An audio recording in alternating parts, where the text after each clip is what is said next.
Okay, maybe the title of this video might be a bit of a stretch, but that's only because nutrition science is constantly changing and evolving. And just so you know, all diets are bullshit and should be used for specific purposes only. And this is not medical advice. Also, I'm just not here to discuss the science with you. As you can see, that's super complicated. But what I'm here is to give you simple tips that you can begin your health journey. Just follow them and you'll be fine. And over the years, I've tried every single fat diet you can imagine. I've seen the rise and fall of all the diets: low fat, keto, vegan, the Hollywood diet, the grapefruit diet, the carnivore diet, through the mainstream and social media. I've tried it. I've done it for at least a month. And since trying the majority of these, most of them for me are a definite no. Listen, I'm not saying that you shouldn't try any of these diets. They didn't work for me. For someone else, they could be thriving on it. I've met many people who thrive on a vegetarian, vegan diet. I've met many people who thrive on a carnivore diet. I mean, those are probably the biggest ones, but other than that, most people just use the other diets as that. Just a diet. It is short term and not long term. Side note, some of those diets worked very well for some people, such as me. The carnivore diet, probably the best I've ever felt ever. Just ever. I felt most energy when it comes to like sexual reproduction. I think it's a great diet to be on if you're having issues there. Maybe that'd be a subject for another video. Eventually, I always end up going back to the same old classic diet of the simple thing and how majority of our ancestors actually ate. It's pretty simple, really. And like with anything else in the world, have to follow the money. This helps us with how we got so lost in understanding what our nutritional requirements are to live an amazing life full of energy and curiosity and just overall vibrance. And most people, at least corporations, don't really care about your health. They just care about what you're buying, and as long as you keep buying, they're gonna keep selling it, even if it's bad for you. So I want to provide you with some quick history. I'm going into the overarching top level because if we want to get detailed, this video will probably be 24 hours long. And a quick side note that most of this that I'm talking about is based on the American way of eating. Why America? Because America has had the most influence around the world. I think of restaurants like McDonald's and how it's traveled through the world. And that's why I'm using America as kind of like a jump start. So based on what I've found so far, we have to go back to the 1970s. So in the 1970s, we ate a very similar diet to what we eat now. Even though we ate as much as we eat now, we actually moved a lot more, but we'll get into that in a bit. But the biggest thing that has changed since then, I believe, is the oil we use and the amount of food we eat. I still believe is a little bit more in terms of calories consumed. But back then we were consuming a lot of calories, but it was the kind of calories we were consuming. And I hate the word calories, but it's the only unit of measure we have right now for measuring your energy. And the basic, standard American 2000 calories is actually not true. Everybody is different. So back then we moved a lot more in our day-to-day just due to the kind of jobs that were available. Schools had a lot of great fitness programs and gym was a whole different ballgame. You can see tons of pictures from back then and you will see what I mean in terms of the difference. And our energy needs were just a bit more. But now we work office jobs, Office jobs don't require a lot of movement today. Then to be honest, a lot of the research and studies come from the large rise of utilization of seed oils in our food because it's cheap to manufacture and you can use it in a variety of parts of everything that we do, whether that's putting seed oils in our food to we use it for like oiling up, I don't even know, like oiling up parts of an engine and mechanical things. Like there's a lot of different uses for seed oils. See, back then in the 1970s and before, the fat we used to cook in was lard, pork fat, or ghee, butter. But seed oils was introduced in the early 1900s and it was found that it can be used in most things, but the mass use of it began in around the 1960s. And then you have the rise of sugar and our consumption of it has been rising and rising ever since. Sugar is required, yes, for the brain. It's required for if you're an athlete like myself, I'm eating sugar right now because I require it from the recent workout I just did. But nowadays we have high fructose corn syrup, we have all kinds of sugars that are just a bit, they just changed the name. It's still sugar, just put sugar, you know? But all in all, sugar is not bad for you. It's just the amount we consume. There's a reason we love it. If you think of hunter gatherers till this day and eat a lot of meat, if they find a beehive, they gorge on the honey. Putting it simply, you want to know the different names of sugar in your packaging. And this is why you should always look at this label right here, nutrition facts. And if you cannot find it because you're out eating, usually restaurants, fast food places will have a nutrition facts board on their site. And you'd be surprised of the things they put in it. And you tell me how many things you can read on that label. Versus this label, for instance, is just an example. The ingredients are literally sprouted pumpkin seeds and sea salt. That's it. And because of all this added sugar as well as overconsumption of seed oils, we are just consuming a lot of unnecessary calories. Not only that, but for some reason in America, they've allowed a bunch of chemicals into our food. As if you go to other countries, it's a completely different story. And we're exposed to so many more things nowadays because of the manufacturing of these foods, our environment, the pollution, all these things that we're seeing all over the news all the time. But some of the things you can think of, it's like pesticides, flame retardants that are in the packaging of the food. Most people believe that this can be altering our hormonal process. Your hormones are getting a whack job from all these different substances that are placed even in the places you won't even imagine, like your receipt, supermarket, restaurant, or wherever. It has specific things that go on your skin and your skin absorbs it. There's this whole thing about it. And when these hormonal processes get interrupted, this can lead to a lot of sickness and obesity, weight gain, and much more. And that's why so many people can do all the right things, and for some reason they still don't lose weight.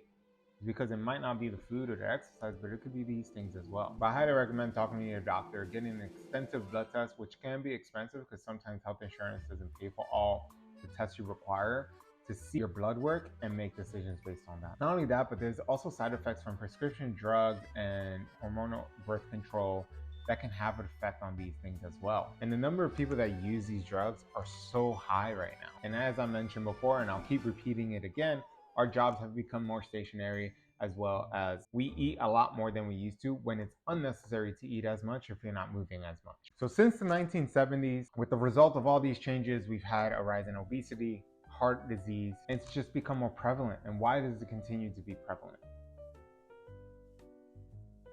And it's a question that we're continuously trying to answer. It's not only about what we're eating and what's on the plate, how we're moving, how much we're spending outside, the environmental things, stressors, all these things holistically is probably what's creating the rise of all this.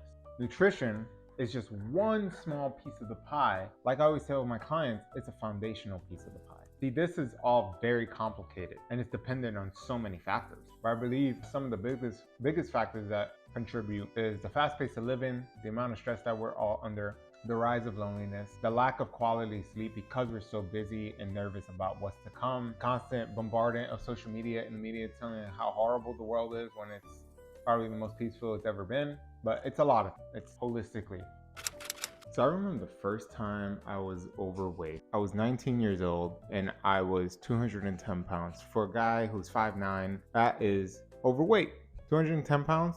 Yeah, it wasn't muscle, it was blubber. And it started to affect something, which made me want to make the change. And this is embarrassing to talk about, especially on a huge platform like YouTube, but here it goes. I was a sexually active kid and I couldn't get it up.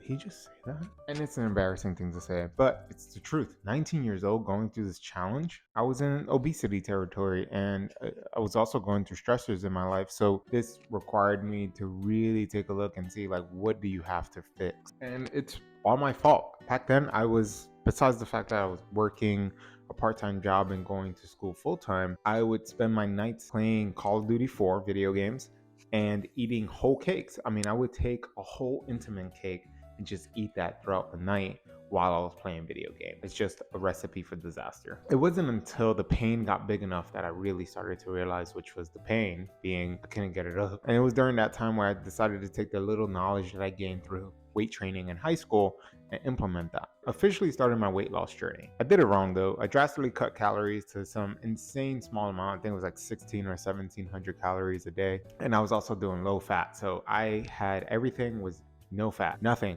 If I ate eggs, it was egg whites. I mostly ate a lot of cereals with a low-fat milk that my mom would buy for the house, and it was just bad. I didn't even focus on any protein. Most of my meals consisted of some carbs, some vegetables, and a little bit of meat. I used to walk to the gym, which was about 5 miles away. I would walk to the gym and take the train back. Eventually, I started to do P90X at home, and I did that program 2 times in a row. But because I was doing my nutrition all wrong, I was overworking my body fitness wise, but I was under eating and undernourished. Over the years after that, I just did a lot of yo-yo dieting. I stopped the low-fat diet, went back to eating normally. I stopped eating the whole entire cakes. Trying a variety of different fad diets that came out during that time. You know, I used to still hit the gym occasionally on and off, and I wouldn't see huge differences. Like, yeah, I lost the weight. I would gain a little bit of weight. I would lose weight. I would gain. I would lose. I would gain. I would lose. I never had any structure. You look at me now. This is through intense learning over the last 5 or 6 years to get my body where it needs to be. And it was really just working with a lot of trainers, reading a ton of books, watching a bunch of YouTube videos, but not trying to stay confused. I was just like, what are the consistencies that I'm saying? Everyone's going to say something different because they're trying to make their way in the market, especially in a very competitive market. But what I did is just invest in a personal trainer for a short time, invest in a really nice gym. I used to go to Rise by WeWork when WeWork had a gym in New York City, and they were trying to compete with Equinox. So I just went there. They had classes, they had a sauna. And through the education and doing that, it allowed me to invest more into my body. I was able to build the body that I really wanted. And by 2018, I became pretty fit. That was the first time I actually saw any definition in my body. And I was really happy with how things turned out. I always had a goal to have a body like Ryan Gosling. And through that, I finally found out what worked for me. Close to getting the 6-ish pack. I think my body's just not naturally gifted to have a washboard 6-pack abs, but I got close when I did the carnivore diet. So that's really powerful. And then I got close again when I did the 75 hard challenge as well. And that leads it to the solutions to begin your journey, or if you need to reset your journey because you've tried things, maybe you're like me, it's like it kind of worked, but now you bounce back to where you were before. Maybe you're in a worse place. Maybe you got a little better, but you want a little bit more. This is gonna help you. Focus on one thing that our ancestors did. They moved all the time. So as you saw, I like to sit on the floor. I don't sit on the floor all day. I'm switching. I'll stand for a bit. I'll sit down on the couch. I'll move. I'll sit in the little island that we have here. Whatever it takes, I'm moving my body into different places. When I used to work in an office, that wasn't an excuse. I used to still move. But not only that, I make things around the house a little inconvenient. So I have to grab things, I have to stretch, I have to move my bodies in different ways. Whenever I close things that are low, I use my legs. So I'm always like doing weird movements, and it's just fun to do. And I learned this a lot from Aaron Alexander. He wrote the book called The Align Method, where he utilizes basically how do you make your day functional. So being in squat position, eating dinner while sitting on the floor, like just moving your bodies in these ways that we don't normally do. For instance, an example would be, I do not have an office chair. Instead, I use one of those exercise balls. I sit on that and I'm constantly moving my hips. I'll bounce up and down, which funny enough burns calories. When I had an Apple Watch, would think I was working out when I would do that. So, you know, a gym is really important. It's great for building muscle and burning fat, but 45 minutes compared to 8 hours of sitting down is not a great recipe for your movement, and will most likely lead to injury. Just overall, just don't be stagnant for too long. One thing I like to do is just take 2 walks a day. It's great to have a dog. You can go out and walks with them. They force you to have to move your body. At least take a 20 to 30 minute walk with them in the morning and the evening. Something I always like to do as well is in the morning, as soon as I wake up with the sun, spend $20 minutes outside getting some sunshine. I'm lucky to have a backyard, so I do yoga outside, I will meditate outside, I'll do my morning journaling outside just to get the little extra sun, which helps with like vitamin D levels and hormone production, and it helps with your circadian rhythm. Because if you want great sleep, it starts with what you do in the morning and the rest of the day. And then a few things for nutrition. So 1 is focus on protein as the most satiating macro. 2 is avoid heavy carbohydrates in the morning. So things like pancakes, muffins, pastries. I know it's a favorite. The French have spoiled us with croissants, but if you want a sustainable energy and don't want to be hungry, starving by the time lunch comes, just have a high protein and fat breakfast. And if you could hit the gym in the AM where your willpower, you have the most energy, in the morning, do that versus the evening. It can be a little harder when it comes to your willpower, especially if you have a highly stressful job. So sometimes we just have to work on being a morning person. But if the PM works, you have to make it work in the PM, just do that. Whatever works for you. Eat whole foods. As I mentioned with the example of the pumpkin seeds, it has 2 ingredients. Strawberries doesn't even need a strawberries list. It's just strawberries, but it's just eating whole foods. And I like to follow 80-20. I still enjoy your regular pizzas, your ice cream. 80% of my nutrition comes from high quality protein and whole vegetables and whole fruits. What I would give you is do not drink your calories.